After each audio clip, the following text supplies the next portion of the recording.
This podcast is for educational and entertainment purposes only. Nothing stated on it, either by its hosts or any guests, is to be construed as psychological, medical, or legal advice.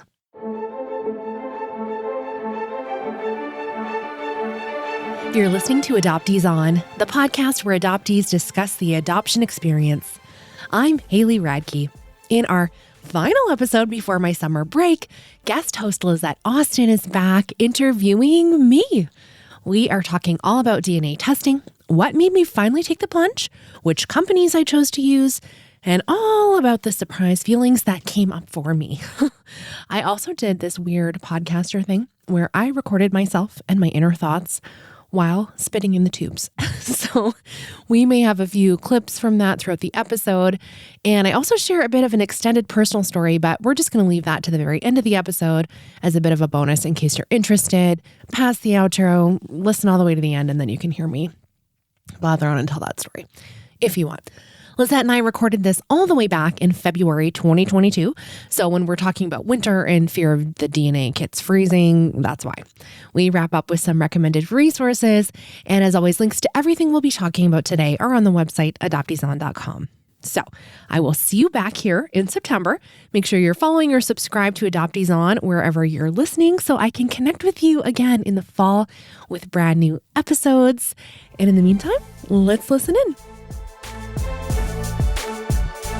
All right. Well, I am very pleased to welcome to Adoptees On Haley Radke. Welcome, Haley. I'm sorry. I can't even keep a straight face. No one's ever welcomed me to my show before. Well, welcome. You are very welcome here. I'm very excited to talk to you today. I am equally as excited to talk with you. So we're going to not quite do it as usual because we're not going to necessarily start with your story since your story has been well documented. Yes. In other episodes and elsewhere on other podcasts. However, we can link to those in the show notes. If people want to hear your story, we'll link to those. Okay. But today we're going to be talking about DNA testing. You recently tested, and I would love to hear about that. Just why did you decide to do some DNA testing? It's strange, right? Because I have had reunion with my first mother and experienced secondary rejection after 4 months. And I've been in reunion with my biological father for at least 10 years. So yeah, why would I? I think over the years, it has been explained to me so many times how anyone testing their DNA can help other adoptees. It's a clue in the link of the, fifth cousin chain, perhaps. So it could possibly benefit someone else. I had a couple of reasons. I wanted to just know what it was like. And now I really know what it's like. And we'll get to that. And the other thing that really prompted it was a death in my maternal family that I was not made aware of. And so I went down this ancestry genealogy path because I was like, well, now this is all lost to me and this family history and where's the family trees and all those kinds of things. So I went into Ancestry and I was kind of looking around and I saw that someone on my maternal side had DNA tested. And I was like, if I test, I'm going to show up on that tree. So even if I'm a secret no more. So that, I think, was the final push over the edge. Okay. Yes. Well, I'm really excited that you did it.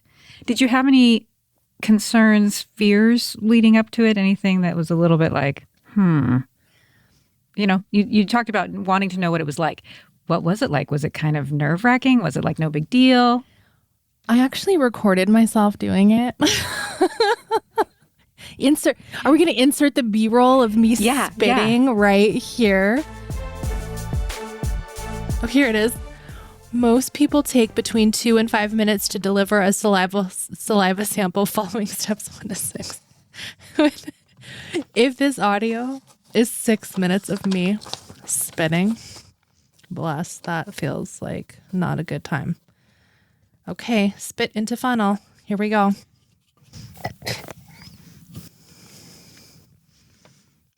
Oh my gosh. Now I understand why it would take 6 minutes. Like my spit is like the filth of the line. All of it is bubbles. There's no... No, I feel like I'm going to be spitting for 12 minutes because I'm doing 2 of these. It'd be so good if my kid was doing this because I feel like they have more spit. They're always spitting. Do your kids spit? Oh, this is crazy. I feel like I have to stop the recording. Like, you can listen to me spit for 6 minutes. I guess I don't have to talk the whole time. I'll just keep recording spit. And then we can like pick the best spit noises to play. That's what a podcaster brain thinks like.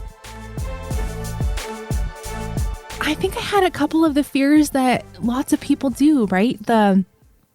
What's going to happen? Is someone going to steal my identity?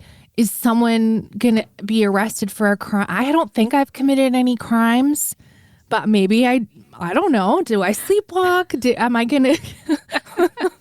Right? I think wow. There's that privacy thing that lots of people are concerned about. And I kind of had to just be like, well, it's fine. So I don't know. I kind of just ripped the Band-Aid, I guess. So that piece. Yep. And then as much as I said, I want to show up on that tree, I said that confidently. Trust me, I have the full other side of like, I don't know if I want to show up on that tree. So I think for a lot of people, it could, they might have similar fears. My biggest fear, my 100% biggest fear, again, I actually recorded myself saying these words and bawling as I was spitting in a tube, was that for some reason, maybe the biological father that I have had as a father for 10 years in my life might not be, and the sad thing is I know people that's happened to. And so it's a very real fear. And as similar as I am to that side of the family, it's just like, well, you just never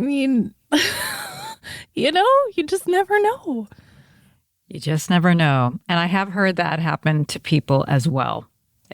I've read it in books. I've heard actual people say it to me. And yeah, so you walked through those fears. You decided to test in two different companies. Why don't you share which companies? Sure. So I ordered from Ancestry and 23andMe, which are 2 of the big ones. Probably everybody's heard of them. I ordered them on holiday sales. So I was like, yes, get the deal. And they both came really quickly to my house.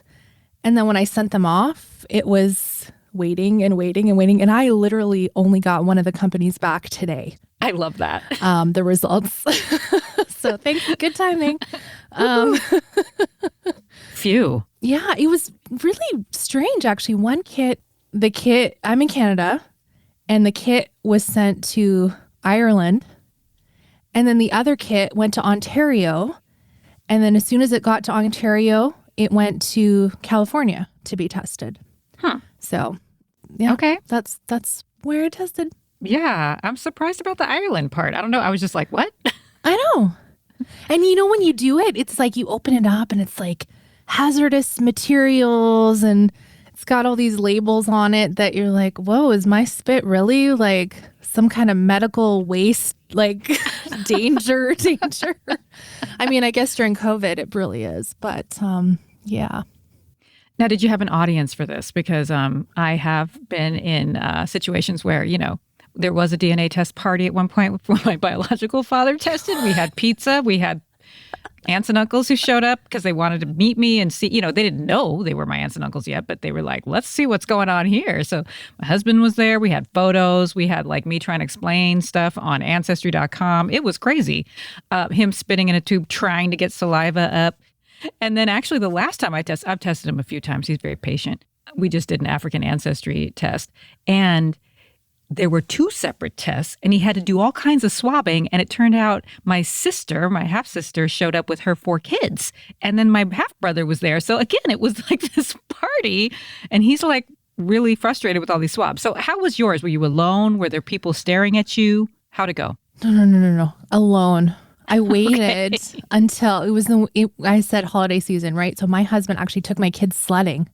And I was like, oh, perfect to have a quiet moment, because I knew I wanted to record myself, like talking through it. Again, I think that's podcaster brain. You have that too, right? You're like, yes. Let's get the good tape. You never, yes. can't pass up a moment for good tape. So I was by myself, and I'm so thankful because I was crying, which there was a real fear. And we had planned to do this episode, and so I had to do it. Like, it was kind of like my friend was joking today. She was like, you're making your life content for your show now? Is that what you're doing? Like, I guess so. There was that pressure that I just had to do it, because I've heard of also people order the kit and it just sits there. Yes. And a couple times I saw one adoptee say, yeah, my kid expired within the time. And these expiry dates are a couple years out. So I'm giving you a look because I'm realizing I have a really old test in my drawer that I just told somebody they could use. And I'm sitting here thinking, oh, is there an expiration date? See, I learned something new. I'm going to be checking that when we're done recording. The other thing is, again, I'm in Canada. It was winter when I sent these away. And there's a little warning on it, do not freeze.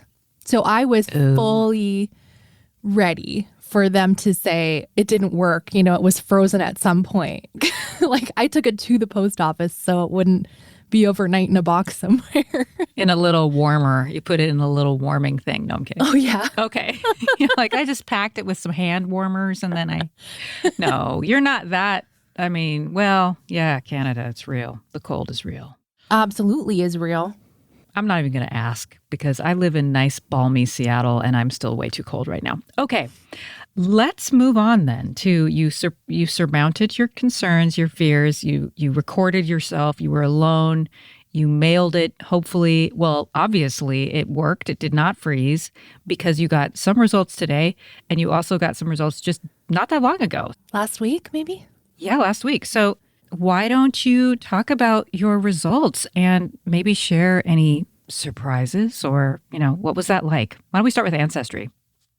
Okay, so Ancestry was strange because I kept logging in and I had built a family tree. So I had like a little family tree mini one.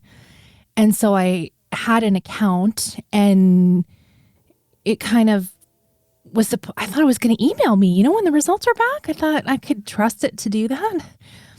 And I have a very thorough, which I found out today you do too, a very thorough email sorting system set up. Yes. And so I just happened to log into Ancestry and the results were there. Because initially I had planned on opening them with you live on air again, right? Right. Yeah. Oh, that's right. I forgot about that. Yep, that didn't happen. So it just happened to be a Saturday morning and I was like, oh, I wonder if they have an expected date or whatever on there. And so I opened it up and I feel like I'm the adoptee unicorn because when I opened it, it matched me with my birth mother. Dun, dun, dun. Like right there. First result. Wow. And I think for a lot of people who test, they test and it's like fourth cousin, third cousin if lucky, second cousin if super lucky. And so I was supremely shocked, to say the very least. I'll get to the other little surprise in that too. But then my fifth result was my first cousin on my dad's side. and I know his name and I recognized him right away. And so I was like, oh, thank God. Like I started crying. My husband was outside the office. And so he like popped his head. He's like, are you okay? And I was like, Dad's my dad. Like, I wish we could like insert a like, I don't know, celebratory noise here or something. Yay! Woo! Cheering. It's just like, what a relief. Wow. So I had that. And honestly, I was saying I have those fears.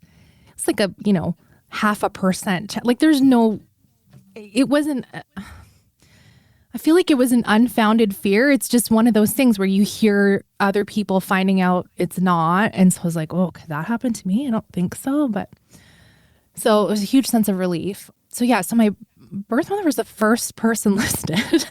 And then both her parents, my maternal grandparents, boom, boom, boom, all there. Just amazing. I couldn't believe it. Amazing that they all tested. They all tested. Yeah. And now when they log in, you're there. Well, except for my grandfather, because he died.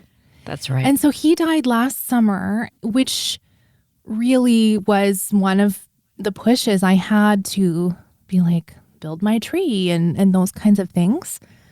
Because he was the one that actually gave me, I went back through my emails, and amazingly, I think in his third email to me, he wrote out a little family history, including names and birthdays, which in Ancestry world is gold.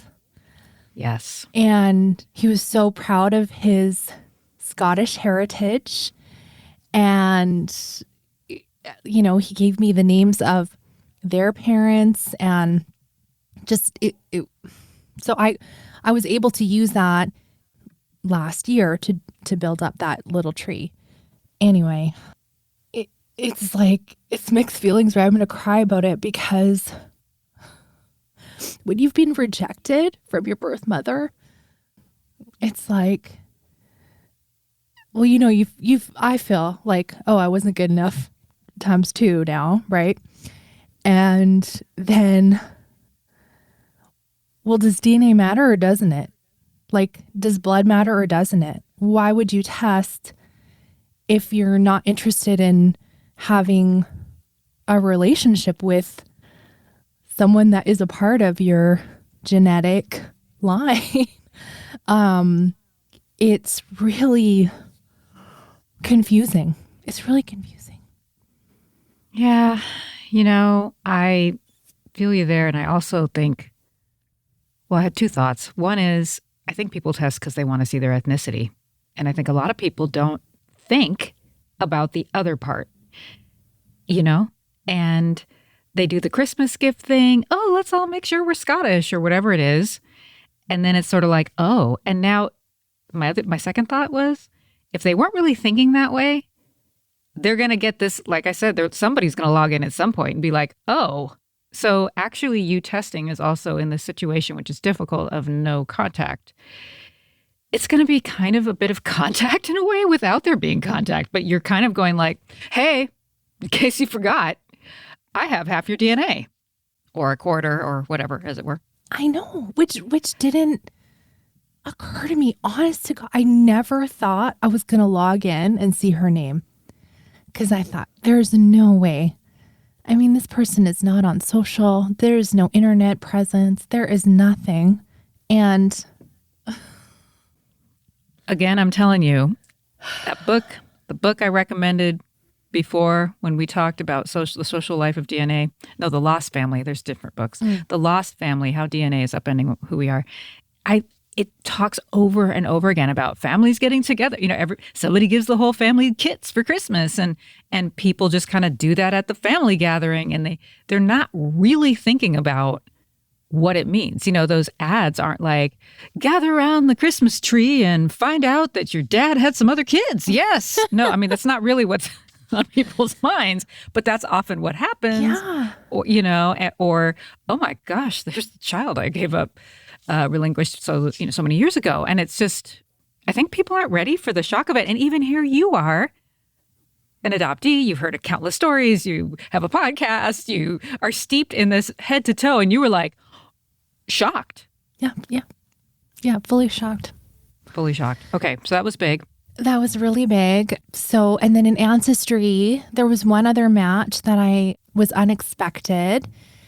And so it led me down that road again to when I was opening the kits, they have these warnings they're not obvious.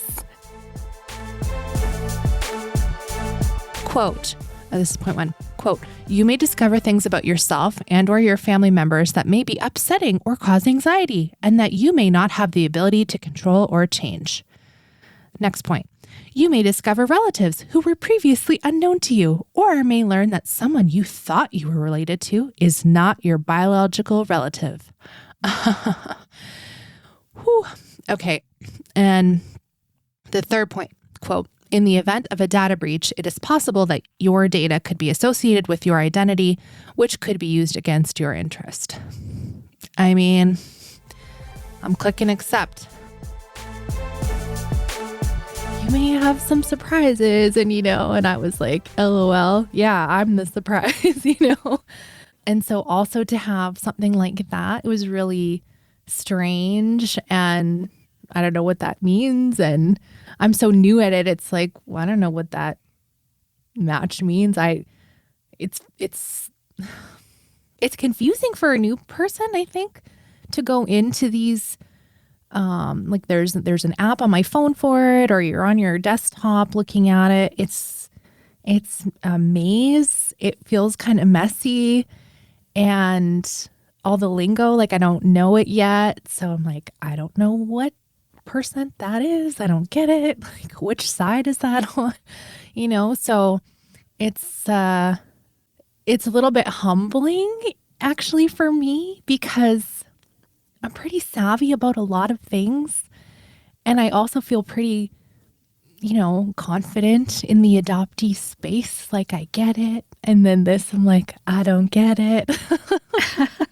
Yeah. And it's kind of the gift that keeps on giving. I hope I'm, I don't want to say I'm warning exactly, but there's also often a feeling of like, okay, I did it. Here's the results. All right. This was surprising. Oop, there's a match. I'm not sure what that means. Okay. Like you kind of get used to that and you're going to learn about that. And then, like with me, I'd found my people, like I'd been in and out of that Ancestry account daily for months. A year later, I'm not thinking about it. Oh, hello. Turns out I have a niece. Oh, that means my bio dad has a child that he didn't know about, another one. And whatever. We're not going down that rabbit hole, but I'm just saying like it stays there. So that means more people keep testing and more stuff comes up. I just want to tell you that. Right. Because then I was having phone calls with a very young woman who's really great and we found out a whole bunch more stuff. Right. And when I was saying at the very beginning, one of the reasons for testing is so you can be a link to that information, especially in my case, I'm like, for other adopted people, like I want you all to know your story. But if it actually happens, So I know you've done a lot of this. I'm not going to switch this around on you, but I do want to ask you about this. What's your advice on reaching out to anybody? So either like an unexpected, or if you're doing like second or third cousins and not being a weirdo about it. Like I genuinely didn't know what to write to some of the connections. And you were kind of coaching me a little bit on that. So if you could give us advice on that, that'd be great. Yeah. And I think what I'm going to say is probably, maybe have been heard before, but it's tread lightly. Just, initially don't give it all away. I know when I first started, I was not listening to Adoptees On yet. I was not reading a bunch of stuff. And so I would just, say like, hey, so I'm adopted and I'm looking for information and I'm trying to figure out, and maybe we are related, and I would just kind of like really go into it. Later, I got more savvy about it and I'd gotten the advice to just say something like, wow, this is exciting. Looks like we're related. I would love to explore how we are related. And then just kind of leave it at that. Like, if you're willing, and then see if A, they write back, B, if they're willing to then maybe have a phone call or some email exchanges. a lot of times people don't even write back. So you might as well not take all that time writing all the things. First, see if they'll even write you back. And then that way, because you never know what they're going to say, They might be like, well, no, I don't know. I'm adopted, or I don't know. It's interesting just what comes back. People have all kinds of situations and reasons why they might or may not be interested in talking to you. Well, or if they have their notifications on or not. Yeah. Or, sorry to be morbid, or if they're dead, It's like... There's a lot of things. I clicked on my grandfather's account and it's like, oh, hasn't logged in since such and such. Yep. And I also have the advice of paying attention to their username, because not to get too stalkery, but if they don't answer, you could do a search on the internet for that username, because, a lot of people do use those little handles before their email address. They'll use the same handles like on Facebook or whatever. Like, don't be shy to look them up, because sometimes they just haven't seen it. Right. So I might try a few ways, but still keeping it very vague. Right. Well, and the other thing with that is, even if they don't give you the info directly, you can kind of find things out about them if you needed to, like their age range possibly, or if you're trying to figure out where they are in the maze of the family. And I think for me, what I was finding when I was looking at the second and third cousin matches is I did what you said, and I kind of was like, hey, how are we connected? kind of thing. And then I realized I don't really know the extended family well enough. Like, I'm thinking of like my husband's family. Like, I know a bunch of them last names. I know the great aunties. I kind of know some of, the outer extended family. And so if they were like, oh, I'm not sure, so-and-so, like, even if they gave me some of those names, I would be like, no, right? So it is that detective work in between that kind of will actually connect you eventually, especially for someone who doesn't have the insider info. Right. Another thing too, as you were talking, is if they have a tree, you can also just say, I'm really working on my own tree. I see that we're related. I would love to be able to view your tree, because, all the living people are private unless they give you access.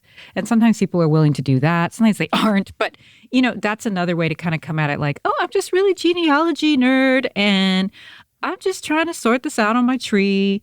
And so that can be great, because if you can get their tree, screenshot it before they change their mind, because you might need to go back, and don't always assume people, if something's coming up that all of a sudden they realize there's something touchy, maybe it's something that, one of their siblings entrusted them knowledge about, and they're all of a sudden freaked out because they realize, oh no, this is someone that my sister gave up for adoption. They'll like shut it down or something, or, remove you. So that's my other tip, is screenshot stuff when you can.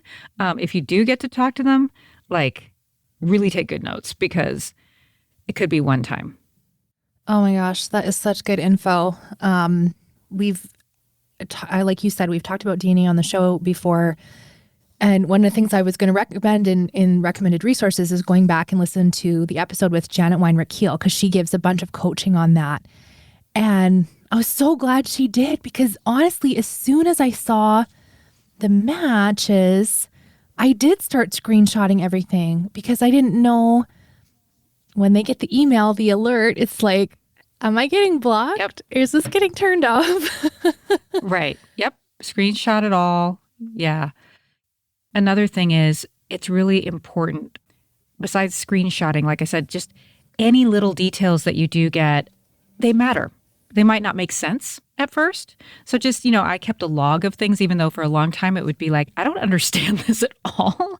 But all those little details, later, if you start building your own trees or whatever, you might find that little clue. And I think that's the thing that that's really fun and gets you kind of hooked into it, is it is a sense of solving a puzzle, and you just start to kind of see these patterns. You're like, wait, I do recognize that name. Where did I see that? So that's another thing. It's just the more people you can kind of reach out to, even if you're not worried or wondering, like, oh, I know about these people. It's good to kind of chat up a lot of people, because people will throw little tidbits out that you get them all together and you start to see the picture. So anyway, those are some of my top tips. Oh, and the centimorgans. Be sure to toggle open. You'll see somebody who's a match and it says second cousin. Okay, don't believe that. Like open the little, see other possible relationships. Boop. Because then you'll see, oh, wait, it could be your grandmother, your first cousin, your half aunt, because sometimes the age won't make sense or, that's why 23andMe, my half brothers, it says that they're my first cousins, I think, or something like that, because it's the same amount of DNA shared. I can't remember, but I appreciate you saying that, because that's the stuff as a newbie, I'm looking at this being like, this doesn't make sense to me. Mm-hmm. And it's laid out in this way that it looks black and white, cut and dry. This is a first cousin. But I mean, as soon as you click in, it's like, oh, no, it's not. Yeah. And I, we're going to get right back to your story, but I just have to say, to illustrate that point, when I got the woman that appeared, a year later, I noticed that she'd written me a message. And I at first was like, so my husband, we have one account where the messages come into. So I said something to him when he was in the shower, like, oh, do you know this person's name? And he was like, I don't know. And I'm like, it's got to be for him. And then I went on Facebook and someone with the same name had messaged me, and that got my attention because she was doing the same. She's only like 20. She was doing the same tactics that I would do. And I was like, okay, wait a minute. And she was asking me, who's so-and-so, my bio dad? It seems like I'm really matched to him. And then I almost ran, stumbling over things to get to my computer and pulled up her result. And she's this new match as of that morning. And I think it said something really weird. I think it said first cousin. Anyway, because I've gotten so used to the centimorgans and I could see on Facebook her age, I was like, she's got to be my niece. It was a weird moment. Then I called my bio dad. I'm like, we need to talk. Something's going on here that we don't understand. Uh-huh. So that's, it's like we were saying, it's a combination of age, the centimorgans, the possible relationships, who are they related to, all of that. Like I'm looking at how he matches to her, how I match to her, and then a picture emerges. Mm-hmm. All right, there we go. That's so good. Well, the other thing, so that's really ancestry for me. And I got 23andMe back today. And again, I logged in and I was expecting this because my dad had tested with 23andMe a couple years ago for health, let's figure out this health stuff. And so he was on there, which was great. And my birth mother had tested on there too. Are you kidding? Okay, I had not heard this. Wow. What was she up to? Wow. Okay. I know. So there you go. Okay, that's interesting. Because one time I'd be like, yeah, okay, everybody gets the gift for ancestry. But now I'm like, what is going on here? Okay, that's really interesting, Haley. Any other surprises on 23andMe before we talk about ethnicity stuff? No, it just told me I have a high likelihood of celiac disease. Check mark, yes, I do. Check. Hello. It's not a surprise. It's a surprise. It just says highly likely. Can we pause there for a minute? Because I don't think we've talked about this. Not only are we two adoptee podcasters, but we both cannot eat gluten. I just want to say that. And so there you go. All right. Moving back to DNA. So you had not the same level of surprise there. You had what you expected. That was great. Well, there still was the birth mother was surprising. But anyway, how about those ethnicity estimates? Because we know that those change. Those are based on how many people they have in the database. They keep refining it. Any surprises? I'm looking right now at your ancestry ethnicity, and I'm thinking about your grandfather talking about his pride in his Scottish heritage, and I see 58%. Yeah. Scotland. Yeah. So I'm not surprised to be very super duper white because I am. Yeah. But I will tell you, my traveling friend, yes, that when I saw 58% Scottish, I was like, let's go. And I went straight to Airbnb and I looked up Scotland. I looked up the area of Scotland that their family has been around for generations and generations and was trying to figure out how to get there. Honestly. Where is that? At Dumfries. Is that how you say it? Okay, I actually am sad to say I don't know where it is. Okay, so it is So, England is at the bottom and Scotland's at the top, right? Dumfries is closer to England. So on the southern part of Scotland. Did not know that till I had to look it up. How close to Glasgow? A couple hours. Okay. Because although I am actually not really Scottish, I have a teeny bit. My biological grandmother was born in Scotland, but all of her ancestors pretty much were Irish. They moved there to escape persecution as Catholics in Northern Ireland. But yeah, she was born in Glasgow, and a lot of my people lived in Glasgow for a number of generations. Maybe we should go and have like a joint adoptee travel podcasting kind of gluten-free trip. Seriously, would love to. Well, I was surprised at how much there's some Irish in there, again, from my grandmother's side. And then in 23andMe, like it's very different, right, than Ancestry. I get 71% British and Irish. So instead of Scottish, that's not in there, it just says United Kingdom, Northwestern European, 91%. Like, so. Yeah, they lump it together more. But then you can toggle it open, and usually there's some breakdown of regions or even areas in Ireland. And usually, I don't know, I can't see yours, so I'm not sure what you're seeing. Yeah, it says I've got Greater London, Greater Manchester, Glasgow City, Belfast. There's a bunch of sections. And then I've got 15%. It says French and German. And then just broadly Northwestern European. So, Okay. Yes. Wait, did it say Scottish? Sorry. No. You said Glasgow was within it, but not broken out. Yes. It was within the British and Irish section. Okay. Gotcha. Yeah, that's kind of interesting. I noticed recently that Ancestry did definitely kind of re-up their game. And, you get the new, we've updated your estimate. And there was a time in which my husband knew he was Scottish and it wasn't really showing up. And then all of a sudden it was like, he was way Scottish. And then me too. And then they took away my Scottish. So there was something going on with Scotland where they were kind of like trying to sort it out. And where I didn't have Scottish really that much in my 23andMe. I feel like, and I don't know, you can look more as you kind of poke around and they'll do more updating. You can see what you feel is more accurate. For me and what I know my family is from, 23andMe has actually been a little more on point personally. Like really on point. Like this actually matches the percentages I would expect from my Sicilian/Albanian roots, where Ancestry kind of had it muddled. And then, but whatever, it's close enough. I mean, they're similar enough that it's not like, totally shocking or anything. But it'll be interesting to see what happens with you as you kind of are in there a while and see how they adjust things.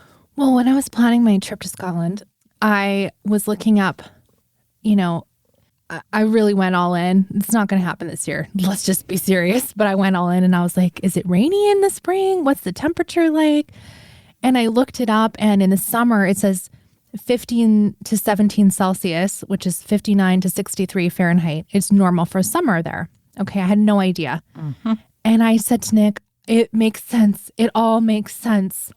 My pasty white skin fries in 23 degrees Celsius, and no wonder I don't like it hot. Honestly, it was like a big moment for me. I was like, oh, that makes sense. But the other thing that I kind of uncovered that was a surprise to me was building my tree back really far in Ancestry, because I just kind of went nuts one day. I spent 2 hours and I just followed and eventually just gave up. And I was like, fine, I'll just do the dad, like all the way back, because I just wanted to get as far back as I could. And I did it 4 different lines worth on both sides. And listen, I have prided myself that I'm Canadian and feel that, the confession is right, that this has absolved me somehow of some of the problematic stuff. And so building my trees back to the 1500s in one line in France, I got to the 1600s in England. Wow. And on that line, there was one person who came to Massachusetts in 1600s and had a biography of being a Puritan who, quote unquote, was a missionary to indigenous people, which, that is a colonizing person who likely did great harm. And I had so much American lineage all the way before people came to Canada. Because in Canada, like, especially where I am in the Western provinces, there's so many people that are like, we escaped to Canada from Russia. And I have some of that, but it's like we were, leaving our countries and we went out west to, get free farmland. And, it was it's more that's the story. And so it was good for me to have a correction to not give myself a pass on that. Mm-hmm. And I didn't expect that either. Okay. Mm-hmm. Yeah, it's interesting. You go back and there's so much that is uncovered and some of it's painful and some of it's sort of like, what? Well, and it's a privilege. Like, it's a privilege for me. It is a privilege. I was gonna say I'm jealous because you can go to the 1500s. Well, I can go pretty far back on one line. I mean, on my white side, but on my black side, it's like, hello, 1850 brick wall. Thank you. 1860. Yeah. Well, and you were explaining this to me, privately on a couple of different occasions. And you mentioned that you and your dad had tested with the African version now, figure more things out, and I never thought of that. Like, I never thought of it. And so I thought, oh my God, how can my family have this many hundreds and hundreds of years of history? Because they're all privileged people. That's why there's records. Yeah, it's documented. Yeah. The privileged people, the people in power are documented. Everybody else isn't. Yeah. Yeah. Well, and I noticed you had like a little teeny tiny 1% bit of indigenous. Did you expect that? I mean, I would imagine that there's probably I didn't have any indigenous at all. I think that is from, there's a few people that were in Quebec. And so it could be Métis.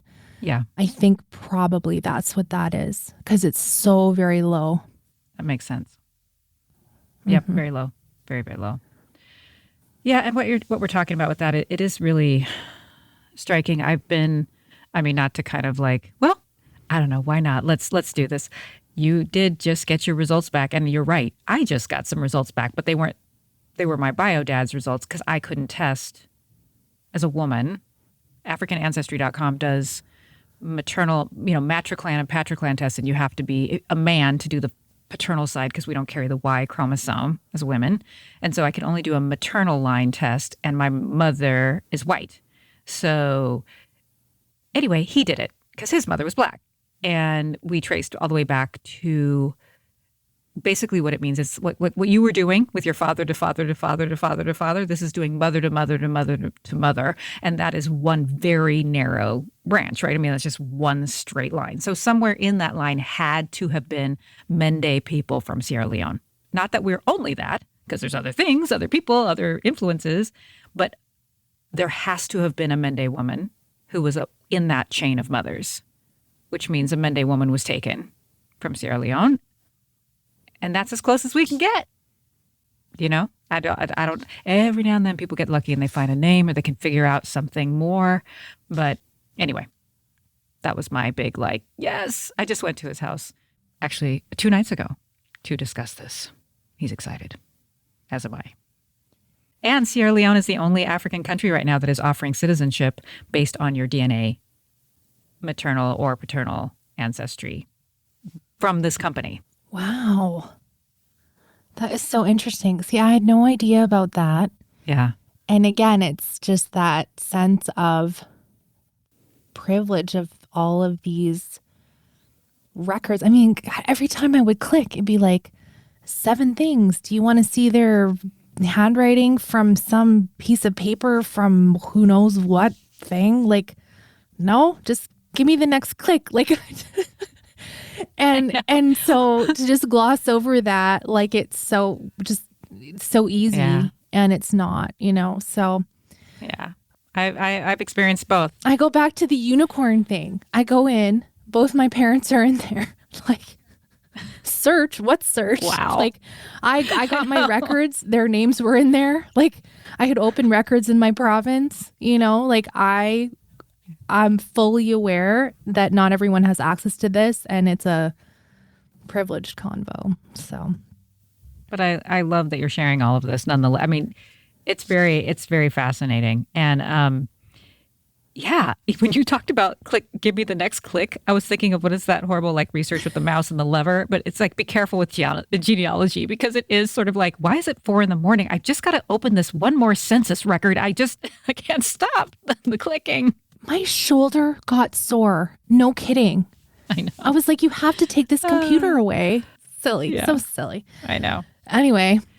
Okay. So, all right. Well, I wanted to make sure before we do our recommended resources, thank you so much for sharing all this. I find it fascinating and probably helpful just for people to hear what it's been like for you. What direction do you want to go? I mean, you talked about there's a little bit of a mystery you may work on with somebody matched there. You talk about building trees. You want to uncover that. Is there any kind of, what do you feel like you need to move forward? Because I know you said you feel like a newbie. It feels confusing still. Any other kind of thoughts, like what next steps you might take?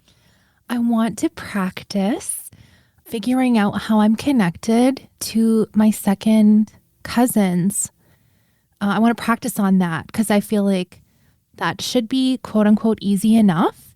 And I want to know how to do it, because once I had I think honestly it was like just grandparents' names and birth dates. Everybody else had done the work already. So I was just linking to others. So now I'm like, okay, but how do I fill in the little gaps in between the trees that are lower down? That I'm sure there's like names for these things, lower down than just the grandparent levels, So yeah, I want to learn about it. I don't think I'm going to become like a search angel or something, but I want to be able to, I have new adoptees come all the time to our support group in Edmonton. And sometimes they'll be like, oh, I tested, but I didn't get any answers because I only have third cousin. And I'm always like, you have third cousin? Oh, you can totally find with that. And I say that, but like, I wouldn't know how to do it. I know how to tell them to get in touch with to help. But I want to figure that out. So that's my next thing, I think, is learning how to do it. Great. Well, that definitely entails building a lot of trees. That's pretty much, because people are like, how do you do that? You're like, build a lot of trees. Just build a lot of trees, because then you need to see where they intersect. But anyway, we won't go down totally into that rabbit hole. But let's talk about recommended resources, because I think some of these might help. Absolutely. Can I go first with mine? Go. Okay, because this is what helped me when I was kind of at your point. Well, I had just decided, like, all right, I have chatted with a few of these matches. I still don't know what's going on. How do I figure it out? And I came across the Cutoff Genes podcast. Genes is Genes, just as in Genes, Cutoff Genes. And they do have, I think, they used to have an image of like some cutoff shorts. But anyway, the Cutoff Genes podcast, Julie Jackson, amazing. Just like, I can't remember the guy's name. Oh my God, please. I'm just going to mess that up. Whatever. They're great hosts. And they literally, I was binge listening hardcore for like weeks. And I was obsessed. But there's so much information in there on just sort of these things like centimorgans and building trees. And you hear all these stories, and it's a little different than the adoptee stories. A lot of times they are adoptees, but it's just a lot of stories about how people figured stuff out. And it's really helpful to just kind of, because sometimes you'll hear something and you'll be like, oh, I didn't think of that. Let me go sit down right now, And so I gained so much knowledge from listening and then applying it right after I'd hear it, like going to my ancestry and trying it myself, and just a lot of light bulbs started to go off. So yeah, that's my recommended resource. It's like teaching you how to be a detective. Yes, it's really fun. Richard Castle is the co-host. Thank you, Richard Castle. I'm sorry. I'm like 52 and I'm going to blame everything on perimenopause. Okay. So there you go. I can't remember names to save my life. Absolutely. How are we supposed to remember all these things? We just can't. I Googled it for you. I can't. Okay. Well, I'm so glad you recommended that. I'm going to recommend 3 podcast episodes, which you are intimately familiar with 2 of them. So first one I already mentioned. So this is an episode of Adoptees On. So if you're new to DNA and you are like, well, I don't know who to test with and what kind of stuff am I going to get back? And you want to hear a little bit more about not just Lisette and I sharing our kind of thing, but like from a legit search expert. I called her the search maven. Janet Weinrich-Keel comes on and teaches us about that. So it's episode 165. It's called The Search Maven. And so she's got so many tips in there. It's an even longer episode than normal because there's so much. And even when she asked me if we could do a show about it, I was like, are you sure you want to give away all your free, like, amazing tips? She did. She fully did. And so, okay, so there's that. And then I want to talk about 2 of the podcast episodes that, one you were a guest on. And that is with our friend Lori Tharps, her show, My American Melting Pot, episode 34. She interviews you about adoption, your multiracial identity, and also about DNA travel. And we mentioned that a little bit earlier, how I was like, immediately like, I have to go to Scotland. Yep. And so I know you're super passionate about that and you've got things in the works. So absolutely related to that. And on your podcast, The Globetrotter Lounge, you have an episode, episode 51. It's called Dance and DNA Travel. And you guys talk about it there too. And so I don't know if you want to talk a little bit about your upcoming project where people can follow you to learn more about that. Because I think for someone like me, who I did already have my answers mostly, but adding DNA, figuring out more ethnicity and ancestry, building those trees, it did make me curious about travel. Yes. Thank you. And thanks for picking up those episodes. That's kind of fun to have those be the recommend. We did not talk about this beforehand. This was like, but no, I listen to your stuff. Yes, but thank you. Yeah.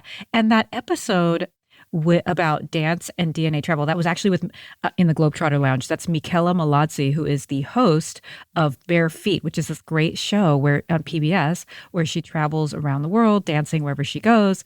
And I'm a dancer, so I love her.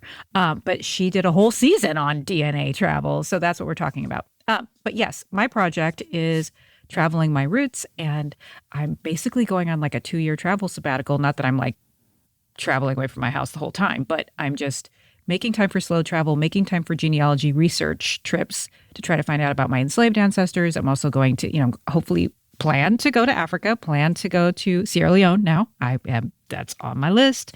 There are organizations that lead cultural heritage tours, also going through the United States, going to Albania, Sicily, Scotland, Ireland. And I plan to gather audio. Did you say something earlier about us podcasters, like trying to get good tape all the time? Always. So I'm trying to get some tape on the road. And meanwhile, doing little sound bites. I'm calling them sound bites from the road if people want to follow along. Because I won't put a podcast together till it's all done. I'm not going to try to produce from the road in a major way, but I'm going to. Gives me hives. Just thank God. I know. I want to actually experience the trip, not just be like under deadlines and freaking out. So, but I am going to take time once a month, maybe more often later, but to just, pop in and share something that I've learned or talk about what's going on or what the challenges have been or what, et cetera. So that's my project. Traveling My Roots, travelingmyroots.com. Check it out. Sign up for Sound Bites, which is the audio newsletter. And that's that. Yeah. Oh my gosh. I'm so glad you shared because I think it's so brilliant and I'm really excited to follow along. And also, like, how do I pop in for the Scotland? I know. I'm like, okay, we're going to definitely coordinate for the Scotland thing. And also, before we end, I was nodding when you talked about the weather in Scotland as I was recalling the one time I've been to Scotland, to Edinburgh, and it was July.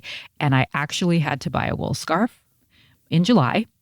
No, it was that cold. They were like, oh, sorry, it's unseasonably cold. I can't even imitate the accent. And there were a lot of fun moments trying to get out of the rain and get into warm places. And they made amazing hot ginger drinks at this one place. So it was scarves and hot ginger drinks in July. And, but I loved it with a passion. And I even tell my husband, like, well, can't we just like live there for 6 months? He's like, are you sure you want to live in Edinburgh for 6 months? I'm like, yeah, I don't know. I love me some tropical weather, but that's okay. Maybe. Gosh, that would be amazing. All right. So you and I can go in. I haven't been to Glasgow yet. Maybe we need to meet up there and then take a day trip out to your people's place. What a plan. All right. Well, I think that wraps our amazing conversation that we've had. Thank you so much for joining me on Adoptees On, Haley. And well, I don't think I'll ask where I can connect with you online. I think we all know that.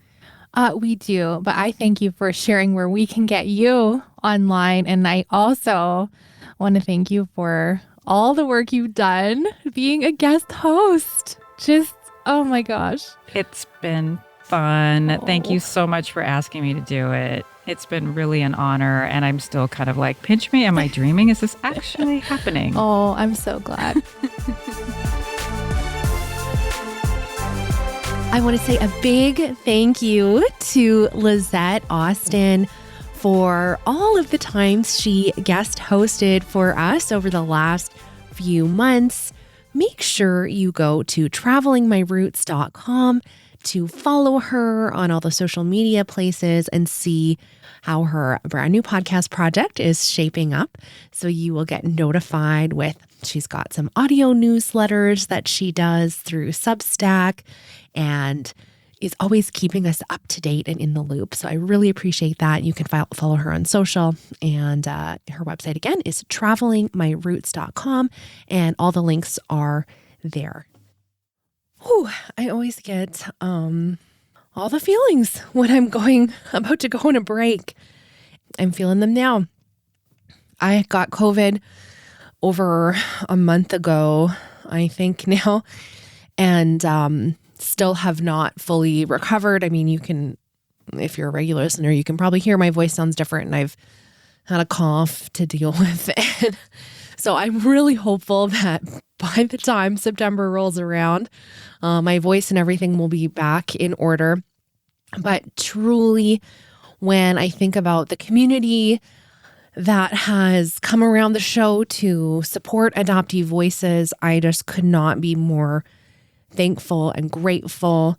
And especially for those of you who have decided to support the show monthly via Patreon. You know, it's not fair that something like this has to be crowdfunded from our own community. Yet that's what has happened. And so there's so many of you who've joined to pay for the cost of producing the show. And I am so thankful for you. So thank you so much. I know I try and say it often, and maybe that's annoying, but truly that is how the show continues to live and exist in this world. And those folks get access to our monthly book clubs. They get another weekly podcast every single week in their feed. And those will continue through the summer. So if you are feeling sad about Adoptees On being on a summer break, you can join us over there. Or of course, there's, over 200 episodes for free in the main feed. And I bet there's a few that you haven't listened to. So I'm not going to be reposting old episodes or anything like that, but you are free anytime to go back and re-listen to things. I like to re-listen to the Healing Series episodes when I need a little coaching in my life from a therapist. And so I hope some of those will be beneficial to you. And if you do want to join and support the show with your financial gifts, adopteeson.com/community has details of all the things you'll get when you sign up. And that helps the show continue. There have been several points in time where I wasn't sure if this would get to keep going. So usually in those moments, there will be a few people that sign up and I'm like, okay, I think we're okay. So I'm, grateful. I take it as a sign that we should keep going, that it's helpful. So if you are feeling led to do that, I would invite you to do that. And yeah, we'll be back in September. Can't believe it. In the meantime, I hope you are well. I hope you take good care of yourself. And we're going to be on pause on social media as well. So the only spot you will hear me regularly is Patreon if you want to join over there. If not, I will see you in September. Make sure you are following or subscribed wherever you love to listen to your podcasts. So thanks for listening. Let's talk again in September. Okay, it's December 12th, 2021, and I am unpacking my DNA kit. So I have to go to this website. I already entered the barcode. I'm doing 23andMe first. And my kids just went out sledding with Nick. It's cold, super wintry here. And I am feeling the pressure to get this done quickly. So I'll have the results back in time to record an episode in 2022 about this. So I'm feeling rushed. So, okay, now the terms of service and privacy statement came up. Okay. I'm telling you, these are things that have made me nervous about DNA testing the whole time. This is what has always kept me from doing it. Well, two things. One, it would be so scary and devastating is not even the biggest word I can think of it is the biggest word I can think of, but it's not accurate. It would crush my soul if I found out somehow from this that I'm going to cry just trying to say the word that my dad wasn't my dad. Oh my gosh. Okay. So 2 days ago was my 200th episode of the podcast. So it was a celebration and it was so busy and just nutty. My kids have been home all week. It's COVID times and that's a long story. That's totally an aside. But so I wasn't I was whoa, this is exciting, but I wasn't throwing myself a party or anything. And it was almost supper and we were sitting in the front living room so you could see our driveway and stuff from the main window there. And Nick's oh, are you expecting something? And I was well, yeah, I'm expecting 4 or 5 different parcels still. It's December, right? I'm waiting for all the late Christmas presents to come. And he's no, I think it's flowers. I'm what? So I go to the door and sure enough, there's a lady with this huge bouquet, huge. And I was oh my word, thank you. And I was apologetic because it just happened to be so stinking icy. I cleaned our whole sidewalk, and, scraped it all away, but our driveway was just horrible. And we ran out of ice melt and just long story. So I was I'm so sorry about the ice. And she was oh, it's okay. The whole city's like this right now. And, anyway, so she left. I said to Nick, I'm oh, did you, are these from you? And he's no, I wish I thought of that, but no. And so I opened it up and the first thing I saw was a note that said, do you want to send a thank you to Kevin? And I was like, oh my gosh, these are from my dad. And so I opened it up. Where's the note? Okay, it says 200 is quite a bit, which is like exactly what he would say. And then it says, amazing accomplishment. So proud of you. Love, Mom and Dad. So it's from them. I know he arranged it because that's how he talks. And honestly, I didn't realize till Saturday. So I texted and said thank you and everything. And then Saturday morning, we usually text. And I didn't realize until we were texting. And I said, oh, the bouquet is so beautiful. And I said, oh, there's even tea roses. And he's like, what's that? So I took a little picture of just part of the bouquet. And do you know what tea roses are? You know, they're like smaller usually and a little more ruffly. And I said something like, oh, they're a little more casual looking than one long stemmed rose. And they come on in a spray instead of like, there's more than one flower on one stem.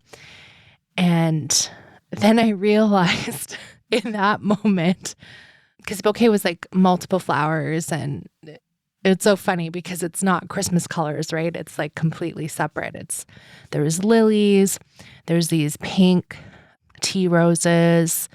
There were a few little like carnations here and there, white and pink, like as filler. And then there was yellow roses.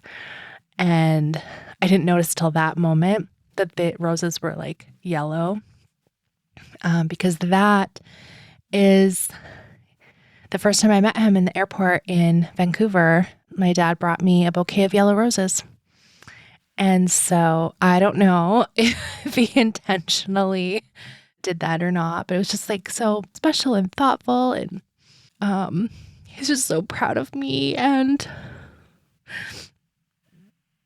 like, why am I telling you this story while I'm like getting ready to spit in a tube?